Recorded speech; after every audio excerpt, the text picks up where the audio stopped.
Hello ji, welcome to my blog. कैसे हो आप सब? उम्मीद करती हूँ अच्छे होंगे। मैं भी एकदम बढ़िया हूँ। तो हम पहुँच गए थे आज सुबह सुबह आईएसबीटी देहरादून के लिए, क्योंकि हम जा रहे थे महाकुंभ प्रयागराज के लिए। और साथ में अंश वंश, मम्मी, मेरी सास, हस्बैंड जी और पड़ोस से आंटी जी थी। तो हम 7 लोग गए थे और हमारी पहले से कोई प्लानिंग नहीं थी। तो अचानक ही हमारी प्लानिंग हुई, तो इसलिए बस से जाना पड़ा, नहीं तो हम ट्रेन से पहले से ही बुक करवा के रखते।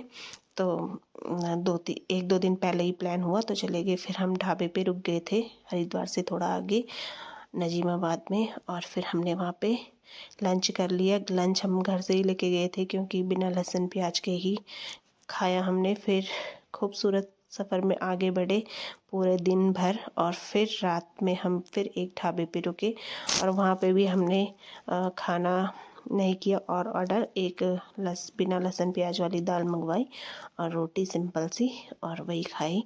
और फिर 4 बजे के आसपास हम प्रयागराज से 70 किलोमीटर पहले ही रुक गए थे, क्योंकि हम मौनी अमावस्या के दिन गए थे 29 तारीख को। और उस दिन प्रयागराज में शायद कुछ प्रॉब्लम हो गई थी, भगदड़ वहाँ मच गई थी। तो प्रशासन ने पहले ही रोक दिया था सबको कि ताकि भीड़ ना हो वहाँ पे। लेकिन हम रुके रुके तो गाड़ी आगे गई नहीं, तो हमने सोचा इतनी दूर आए गए हैं तो हम चलते हैं। तो ऐसे ही ऑटो रिक्शा करके कुछ दूर पे उन्होंने छोड़ दिया। फिर वहाँ से फिर दूसरा ऑटो रिक्शा किया, कहीं पे गाड़ी की, कहीं से फ्री सर्विस भी थी। कोई कोई लोग बेचारे फ्री में भी सर्विस दे रहे थे, कोई बाइक वाले लेके जा रहे थे। ऐसे करते करते हम 50 किलोमीटर तक वहाँ से आगे निकल गए। फिर कहीं पे लंगर भी लगा था, सब चीज़ चल रहा था, बहुत सेवा हो रही थी।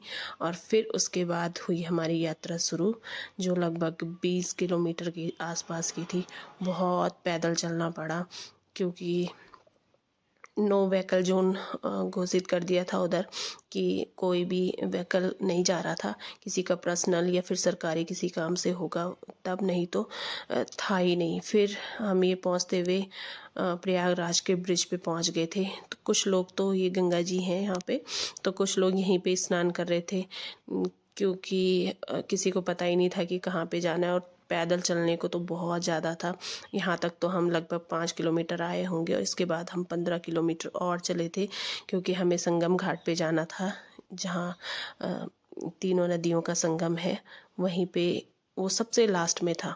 और फिर बीच में ये अखाड़े थे, और सब जगह के अपने अलग अलग स्टेट के ये सब चीज़ें, अलग अलग टेंट लग रखे थे, उनकी अपनी खाने पीने की व्यवस्था थी। और सब जगह अलग स्टेट का था। हमारे उत्तराखंड का भी था, उत्तराखंड का केदार द्वार और बद्री द्वार था।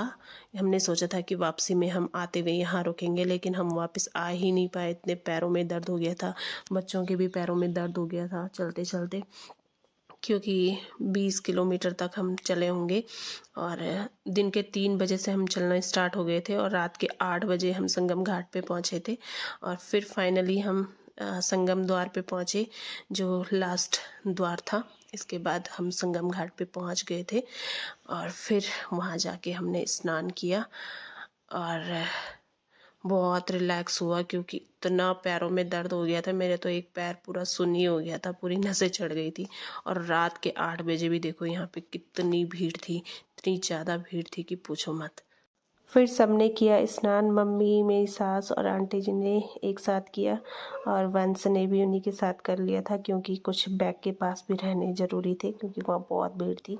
उसके बाद स्नान अंश ने, मैंने और हस्बैंड जी ने किया। फिर आरती उरती हुई वहाँ पे थोड़ा, फिर हमने आरती ली, और संगम घाट को बाय बाय करके हम वहाँ से वापस आ गए थे लगभग 9 साढ़े 9 बजे के बीच में। और रास्ते में हमें कांटे वाले बाबा भी मिले, कांटे वाले बाबा से भी मिल के हम वापस आए, और रात को हम वहीं रुके, और नेक्स्ट डे हम वापस आ गए थे।